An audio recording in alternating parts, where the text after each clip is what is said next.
부활의 중요성이라는 제목을 가지고 말씀 증거하도록 하겠습니다. 우리 기독교에는 중요한 절기가 두 가지가 있습니다. 성탄절과 부활절입니다. 여러분, 그렇다면 이 두 절기 중에 어떤 절기가 더 중요한 절기라고 할 수 있을까요? 네. 제가 엄마 좋아 아빠 좋아 이 얘기 하려고 했었는데, 네.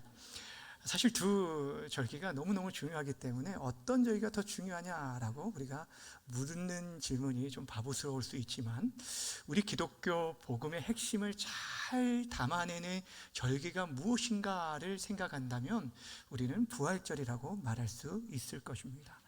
이것을 우리 기독교와 다른 종교와 좀 비교해 보면 쉽게 생각할 수 있는데, 여러분, 다른 종교, 즉 세계의 모든 종교도 그 종교가 세워지게 된 창시자들의 탄생에 대한 기념일들이 있습니다. 불교에는 석가 탄신일이 있고요, 또 이슬람에는 누가 있죠? 무하마드 탄신일이 있습니다. 그런데 그 어떤 종교의 창시자의 죽음 이후 부활을 지키는 날은 없다라는 거예요. 오직 우리 기독교만 부활절이 있습니다. 성탄절은 어찌 보면 복음의 시작이라고 할 수 있습니다. 영원하신 하나님, 전능하신 하나님이 육신을 입고 이 땅에 오신 날이기 때문이고, 또 부활절은 이 복음의 완성이라고 할 수 있습니다. 예수님께서 우리의 죄를 대신해서 물과 피를 십자가에서 다 쏟으신 후에 3일 만에 부활하심으로 우리의 구원을 완성해 주셨기 때문이라는 것입니다. 그러게 예수님의 이 부활은요, 복음을 복음되게 하고 교회를 교회되게 하는 아주 중요한 그런 진리입니다.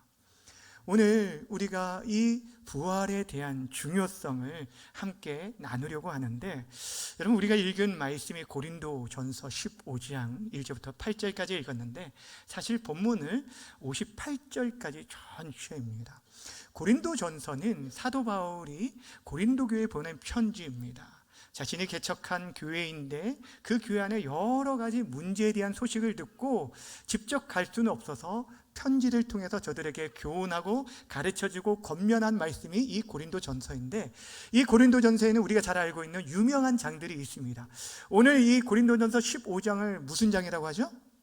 부활장이라고 하고, 그 앞서 있는 고린도전서 12장을 은사장이라고 합니다. 그리고 고린도전서 13장은 사랑장이라고 그러죠. 네.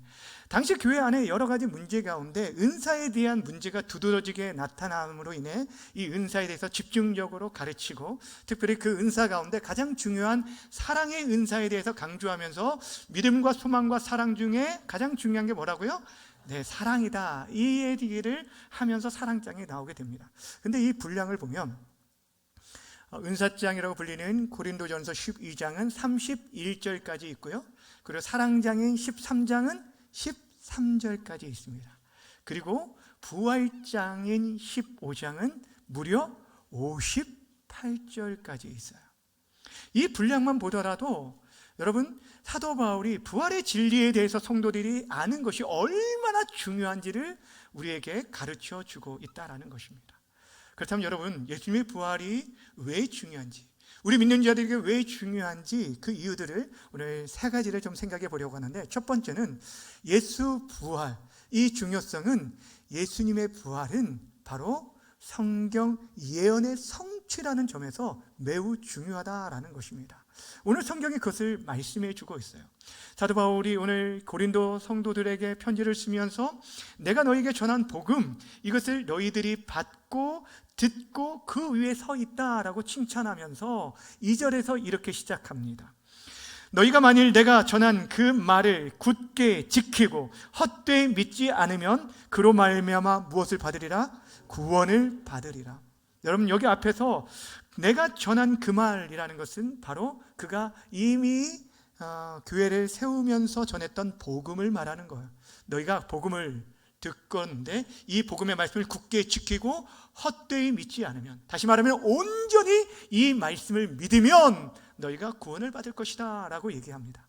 그러면서 바울이 전한 이 복음에 대한 핵심을 요약해서 3절과 4절에 이렇게 설명해 주고 있습니다. 자, 복음이 무엇인지 3절과 4절 함께 읽습니다. 시작. 내가 받은 것을 먼저 너희에게 전하였노니 이는 성경대로 그리스도께서 우리 죄를 위하여 죽으시고 장사 지낸 바 되셨다가 성경대로 사흘 만에 다시 살아나사. 아멘. 여러분, 바울이 전한 복음이라는 게 무엇입니까? 바로 성경대로 그리스도께서 우리 죄를 위해 죽으셨다. 그리고 성경대로 우리 주님이 사흘 만에 다시 살아나셨다. 즉 예수님의 십자가와 부활이 복음의 핵심이라는 거예요. 근데 오늘 본문에서 강조해주고 있는 말씀이 있어요.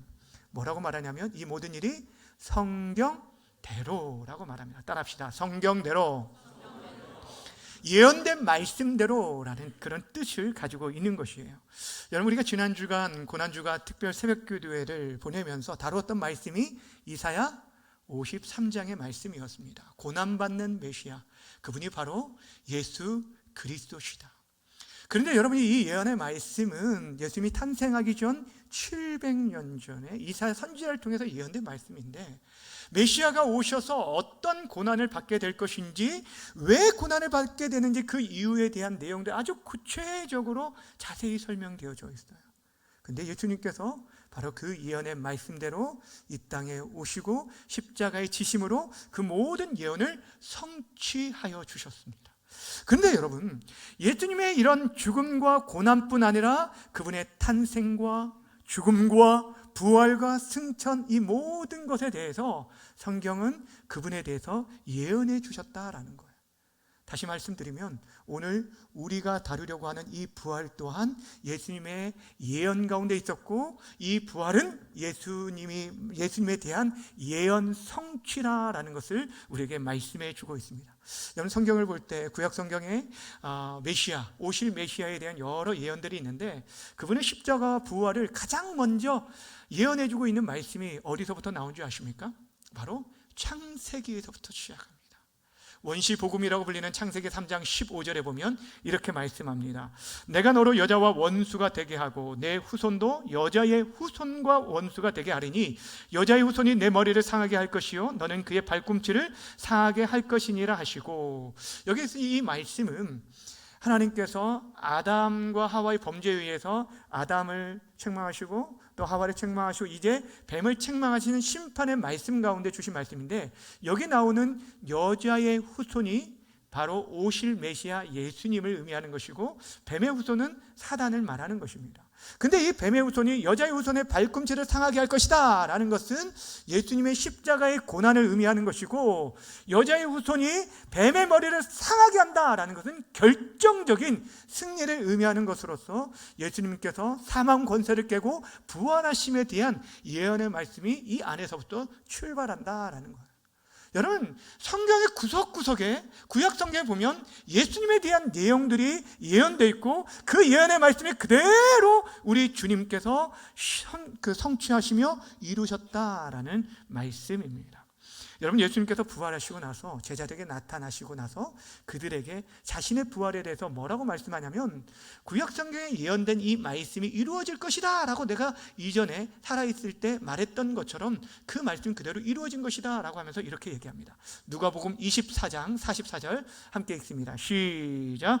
또 이르시되 너에게 말한 바 곧 모세의 율법과 선지자의 글과 시편의 날에 가리켜 기록된 모든 것이 이루어져야 하리라 한 말이 이것이라 하시고. 아멘.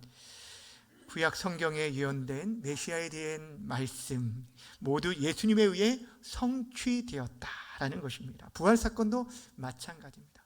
여러분, 예수님이 부활하심은 어느 날 갑자기 우연히 일어난 사건이 아닙니다. 여러분, 이 모든 것은 예언의 성취였습니다. 여러분, 이것이 왜 중요하냐면 하나님의 말씀은 그만큼 신실하다는 걸 우리에게 보여주고 있기 때문이에요. 그 약속과 그 언약이 반드시 성취될 것을 우리에게 이것을 통해 다시 한번 확인해 주고 있는 것입니다. 그러기에 2024년 부활주일 예배를 지키고 있는 저와 여러분들 가운데 우리가 남은 생에 정말 붙들고 살아갈 것이 하나님의 말씀임을 알고 이 말씀에 붙잡힌 바 되어 살아가는 우리 모두가 되어지길 주님의 이름으로 간절히 축원합니다.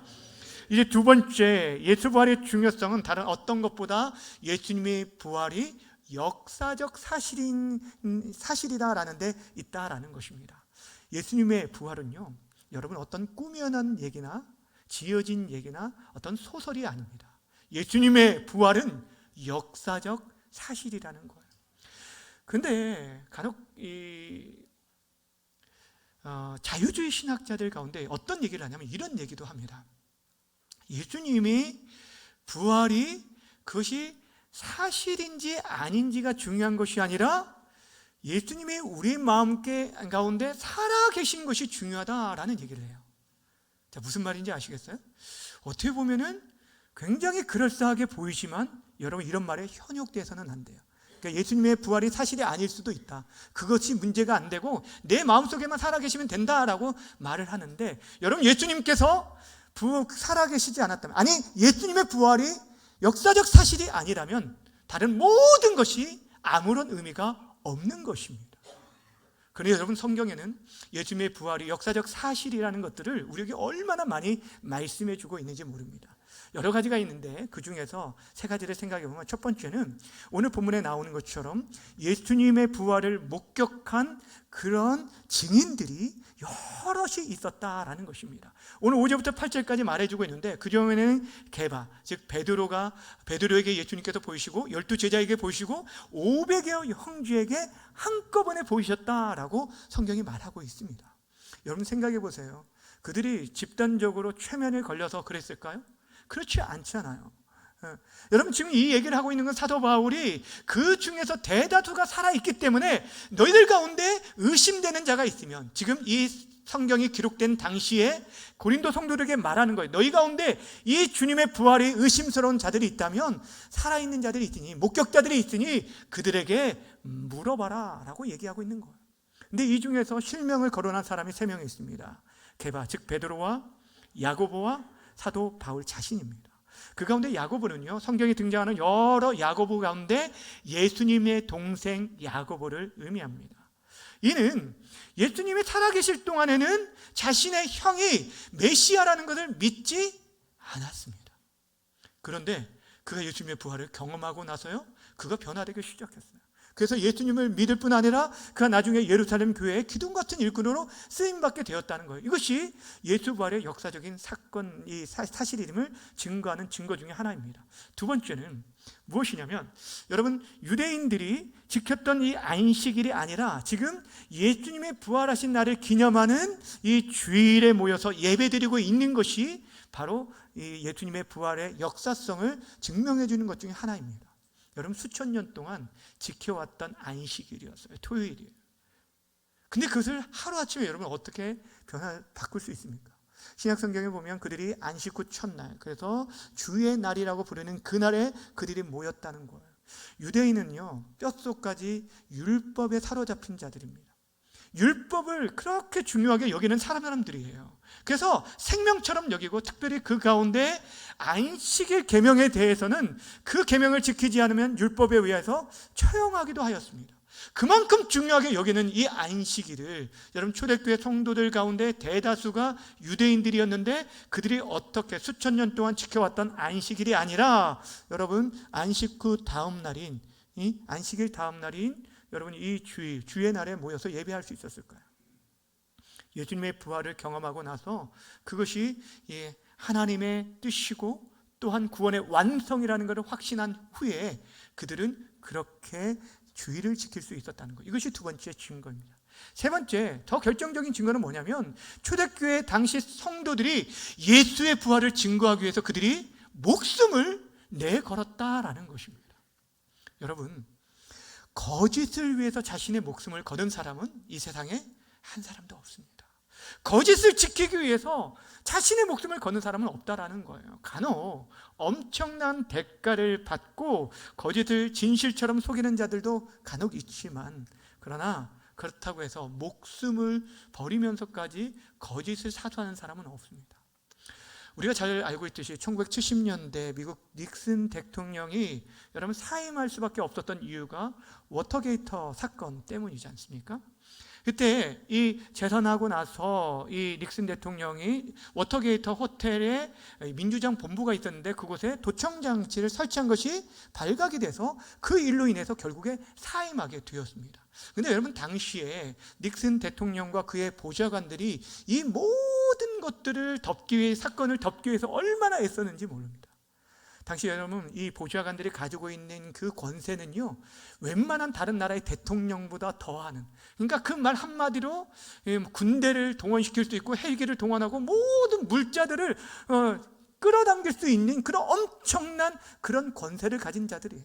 그러니 여러분 자신이 누리고 있던 그 권세를, 그 엄청난 권력을 지키기 위해서 그들은 모든 상황들을 조작하고, 그들이 굉장히 탁월했던 그런 막 그 변호사들이고 막 그랬잖아요. 근데 그들이 입을 다 맞춰가지고 완벽하게 그 모든 것들을 덮으려고 했었는데 여러분 어떻게 결국 그 모든 것이 탄로나게 된 줄 아십니까? 그들이 지키려고 했던 것이 진실이 아니라 거짓이었기 때문에 결국에 탄로나게 되었다는 거예요. 사랑하는 여러분, 무엇을 말해주고 있습니까? 여러분, 거짓은 언젠가는 밝혀질 수밖에 없다라는 것입니다. 그런데 여러분 생각해 보세요. 예수님의 그 제자들이 예수님의 부활을 증거함으로 자신들이 얻는 어떤 특별한 유익이 있습니까? 그렇지 않아요. 오히려 세상으로부터 더 심한 박해와 핍박을 받을 수밖에 없었는데도 불구하고 그들은 오히려 목숨을 걸고 예수의 부활을 힘있게 증거하다가 12제자 중에 대부분이 순교하게 되었습니다. 여러분 이것을 무엇로 설명할 수 있을까요? 무엇로 증명할 수 있을까요? 만약 그들 중에 한 사람이라도 예수의 부활은 거짓이었다라고 폭로했다라고 한다면 여러분 초대교회의 신앙은 완전히 무너질 수밖에 없었고 교회 자체가 세워질 수 없었다는 거예요. 그런데 여러분 그로 인해 2000년이 지난 지금도 이 부활의 진리가 무너지지 않았다는 것은 이 부활이 역사적 사실이라는 것을 우리에게 말씀해 주고 있는 것입니다.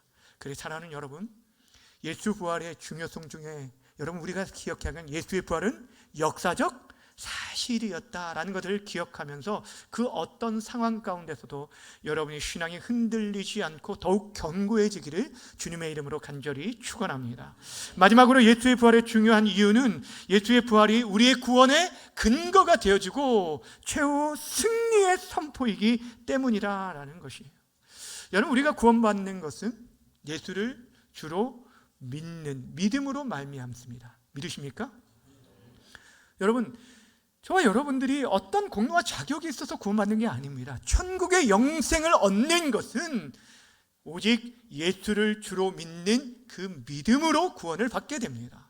그런데 믿음이라고 할 때 많은 사람들이 나의 모든 죄를 대속하기 위해 십자가에 지신 예수님, 그 예수님의 십자가 사건만 생각을 하게 됩니다. 십자가 지신 예수님을 믿는 믿음만을 생각하는데 십자가에 죽으실 뿐 아니라 부활하신 주님을 믿을 때 이것이 온전한 믿음이 되고 구원 얻는 믿음이 되어진다라는 거예요. 그래서 사도 바울이 로마서 10장 9절에서 이런 얘기를 합니다. 여러분 잘 알고 있는 말씀인데 내가 만일 내 입으로 예수를 주로 시인하며 또 하나님께서 그를 죽은 자 가운데서 살리신 것을 내 마음에 믿으면 무엇을 받으리라고요? 구원을 받으리라. 죽으신 가운데 살리신 살아계신 예수님, 부활하신 예수님을 믿어야 한다는 거예요. 예수님께서 왜 부활하셨다고 말한 줄 아십니까? 로마서 4장 25절에서 보시면 이렇게 말씀합니다. 함께 읽겠습니다. 시작.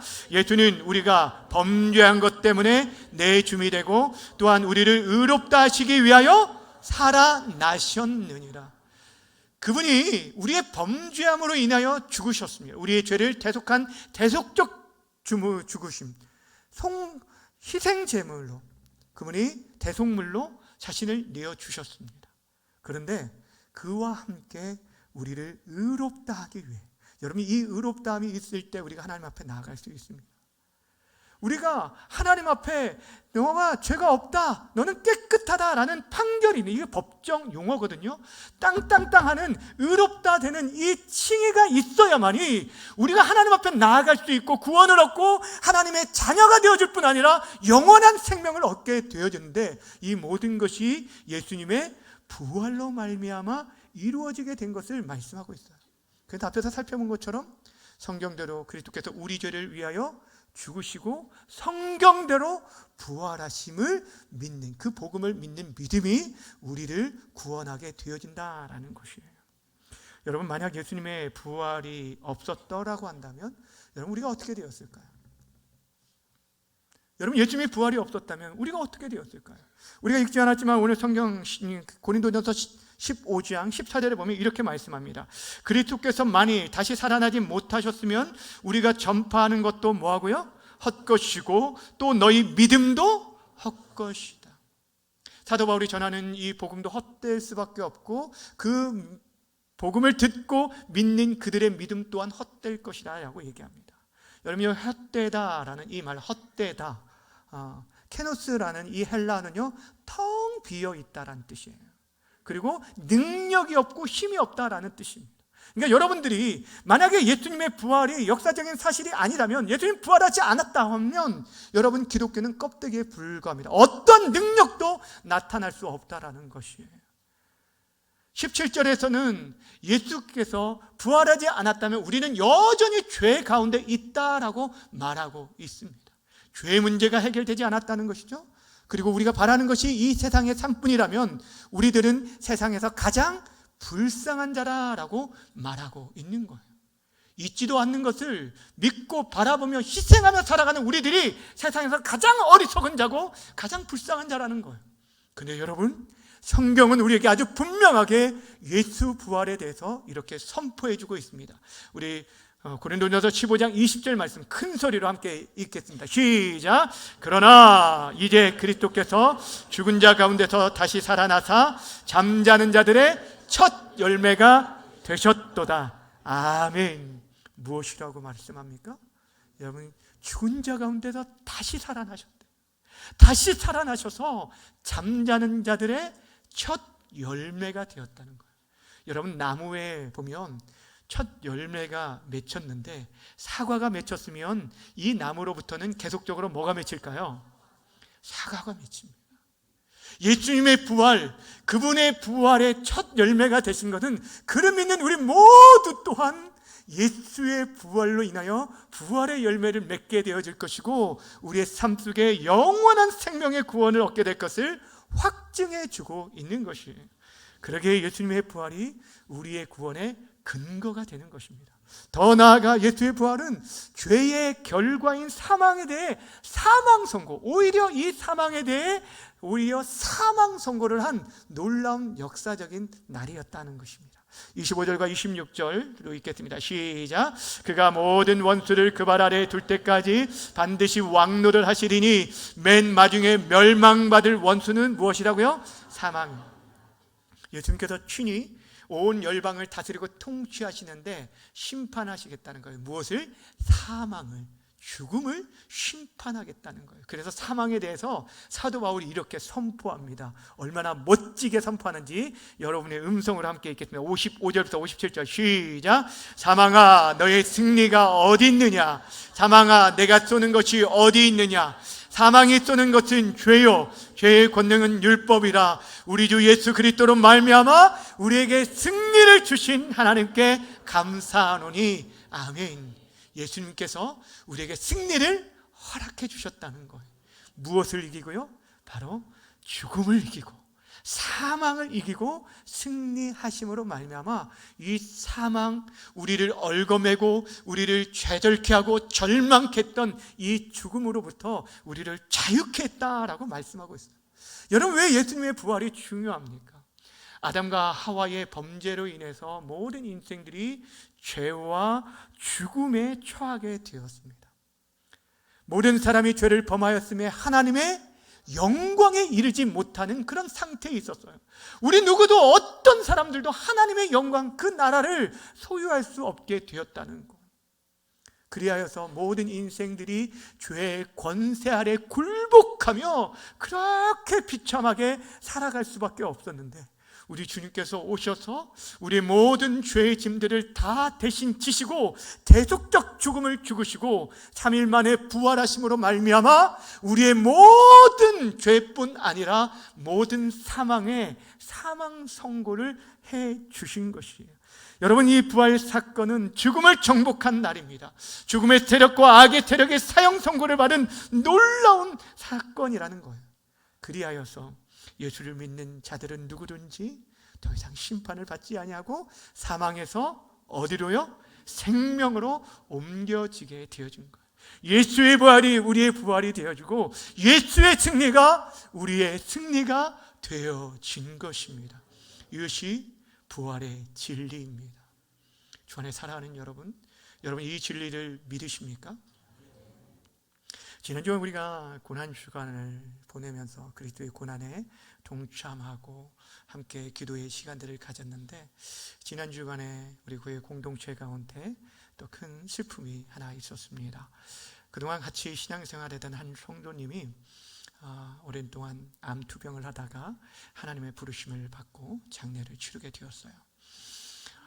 이 성도님이 1년 반 전에 교회에 등록을 하시고 이렇게 오셔서 작년 딱 이맘때 세례를 받으셨습니다. 세례를 받으시고 예수 믿고 생활하는 게 참 얼마나 행복한지 감사하며 지내시던 중에 이렇게 이제 하나님의 부르심을 받았는데, 장례를 다 치르고 마지막 이제 그 관을 화장장으로 들어가는 그 앞에서 제가 맨 앞에 서 있었고, 그 뒤에 둘째 아들이 영정사진을 들고 서 있었습니다. 그 뒤에 이제 관이 있었는데, 근데 이제 화장장으로 나아가기에 앞서서 이 둘째가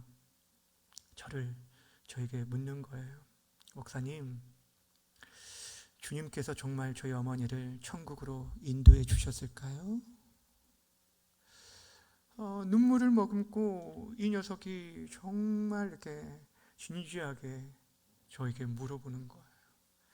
30 넘은 이 청년이 그동안 이 어머니와 늘 이렇게 어머니를 참 잘 도와줬던 이 세 아들 중에서 그 아들이었는데, 어머니가 이제 더 이상 병원에서는 할 수 없으니까 요양병원에 들어가셨을 때 직장을 그만두고 그 요양병원에 함께 들어가서 어머니를 케어했던 그런 아들이었어요. 근데 늘 함께했던 어머니, 아침까지도 같이 얘기를 나누다가 저녁에 갑자기 그렇게 돌아가신 어머니, 정말 이렇게 마음에 많이 힘들었던 시간이었던 것 같아요. 그러면서 죽음이 모든 것이 끝이라고 보여지는 그 상황, 이제 그 어머니의 시신조차 화장되어주면 한 줌의 죄로 남을 수밖에 없는 그 상황에서 저에게 그렇게 물어온 거예요. 제가 그때 그 친구에게 아주 분명하게 말했습니다. 성경에 말씀하신 것처럼 예수를 주로 믿는 자들은 누구든지 멸망치 않고 영생을 얻게 된다. 이미 어머니의 그 영혼은 하나님의 품 안에서 참된 안식을 누리고 있으니 너무 걱정하지 말고 믿음으로 예수님 바라보자 라고 얘기해 주었습니다. 사랑하는 여러분, 만약 예수님의 부활이 없었다면, 만약 예수님의 부활이 사실이 아니라면, 그것을 믿고 바라보며 이 길을 걸어가는 저와 여러분들은 이 세상에서 가장 어리석은 자고 가장 불쌍한 자가 될 수밖에 없을 것입니다. 그런데 여러분, 성경은 우리에게 우리의 믿음이 결코 헛되지 않았음을 우리에게 말씀해 주고 있어요. 예수님께서 부활하셨습니다. 예수님께서 다시 살아나셨습니다. 그러게 우리를 얽어매는 그 어떤 좌절과 절망과 탄식과 눈물 가운데서도 우리가 다시 한번 일어날 수 있는 힘과 용기를 얻을 수 있는 것은 그분이 바로 우리의 주, 우리의 하나님이시기 때문입니다. 사랑하는 여러분, 예수의 부활이 여러분의 부활이 될 줄 믿으십니까? 예수의 승리가 우리의 승리가 될 것을 믿습니까? 그 믿음과 승리로 살아가는 우리 모두가 되어주기를 주님의 이름으로 간절히 축원합니다. 자, 그렇다면 마지막으로 여러분, 예수의 생명, 부활로 인해서 생명하는 우리들이 남은 생에 어떻게 살아가야 할지, 우리에게 맡겨진 사명이라는 게 무엇이 있을까요? 부활하신 예수님께서 제자들 앞에서 그들에게 주신 말씀을 함께 나누겠습니다. 마지막으로 누가복음 24장 46절부터 48절까지 큰 소리로 함께 읽습니다. 시작. 또 이르시되 이같이 그리스도가 고난을 받고 죄 사함일에 죽은 자 가운데서 살아날 것과 또 그 이름으로 죄 사함을 받게 하는 회개가 예루살렘에서 시작하여 모든 족속에게 전파될 것이 기록되었으니 너희는 이 모든 일의 증인이라. 아멘. 너희는 이 모든 일의 무엇이다고요? 증인이라. 여러분, 예수 생명으로 인해서 구원받은 우리들이 맡겨진 사명이 바로 이것입니다. 근데 여기 증인이라는 이 말, 마르티스라는 이 헬라어 단어는요, 단순한 입으로 말하는 그 증인을 말하는 것이 아니에요. 우리의 온 삶, 우리의 온 힘과 마음과 힘과 목숨까지 들여지는 그런 삶을 말하는 거예요. 그만큼 온 힘을 다해서 예수를 증거하는 자가 진짜 이 증인이에요. 그래서 이 증인이라는 단어에서 순교자라는 단어가 나오게 된 것입니다. 순교자들, 그들 모두가 바로 증인들이었고, 증인들은 모두가 순교자의 마음을 가지고 예수의 십자가와 부활을 증거해야 한다는 것입니다. 여러분, 부활하신 예수님께서 제자들에게 왜 나타나셨을까요? 그들에게 부활을, 사실인 것을, 역사적인 사실인 것을, 그들의 잃어버린 사명을 회복하시기 위해서 예수님께서 그들에게 찾아오셨죠. 게바에게, 또한 야고보에게, 사도 바울에게 나타나신 것은 그들을 부활의 증인으로 세우셨다는 의미입니다. 이 시대 저와 여러분들이 예수를 믿는 이유는 바로 여기에 있습니다. 예수님을 믿고 이미 하나님 나라 천국을 얻은, 영생을 얻은 존재인데도 불구하고 하나님께서 우리의 생명을 연장시켜준 이유는 다른 것이 아니라는 거예요. 여러분, 예수를 믿고 싶다고 믿어지나요? 예수의 부활을 믿고 싶다고 믿어지나요? 우리의 의지로, 결단으로, 노력으로? 아닙니다. 하나님께서 역사하지 않으면 누구도 예수님을 믿을 수 없어요. 그런데 여러분들이 예수님을 믿고 예수님의 부활을 믿고 살아간다면 무엇 위에요? 그 예수의 부활의 증인으로 살아가라고 저와 여러분을 세워주신 줄 믿으시길 바랍니다. 여러분, 어떻게 예수님을 전하고 있습니까? 예수님의 부활을 어떻게 전하고 있습니까? 만약 여러분 가운데 큰 병이 걸렸다라고 해봅시다. 현대의학으로 고칠 수 없는 병인데 서울의 한 유명한 의사에게 갔는데 정말 기적같이 고침을 받고 나음을 받았어요. 그렇다면 그런데 여러분이 그와 비슷한 질병을, 나와 같은 그런 질병을 고통하는 사람을 만나게 되면 그 사람에게 서울의 그 의사를 소개해 줄까요? 안 소개해 줄까요? 당장 소개해 주죠. 당장 소개해 줘요. 어떻게든 그들에게 그 길을 알려주려고 할 거예요. 어제도 신방 가운데 어떤 성도님이 위궤양으로 고생하신다고 하니까 한 5분이 얘기하시더라고요. 이 병원 가봐라, 저 병원 가봐라 하면서 그러시더라고요. 그만큼 이제 아끼시는 거죠. 좀 빨리 회복되었으면 좋겠다라는 그런 마음이죠. 근데 유명한 의사는 그렇게도 잘 소개하면서, 여러분, 그렇게 우리의 유일한 구원자 되신 예수님을 왜 우리가 소개하지 못하고 있습니까?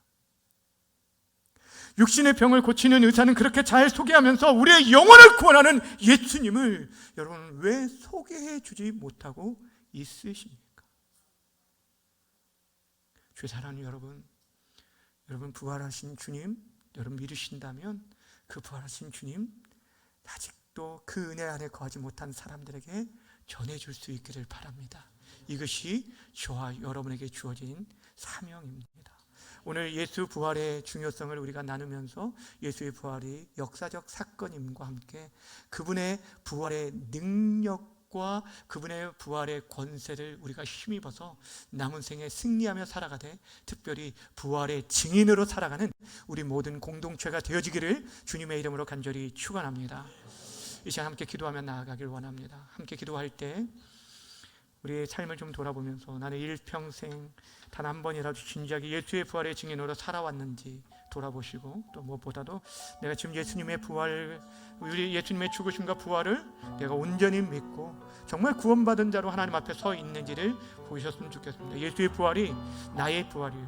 예수의 승리가 나의 승리인 것을 우리가 선포하며 나아갔으면 좋겠습니다. 어떤 그런 위협과 어려움과 절망 가운데서도 여러분, 사망에 대해서 사망아 내가 무엇이냐라고 선포했던 사도 바울처럼 여러분, 우리에게 승리를 주신 하나님께 감사하면서 그 부활의 능력으로 살아갈 수 있는 우리의 남은 생애가 되게 해달라고 우리 주여 한번 부르고 함께 기도하며 나아갑니다. 주여.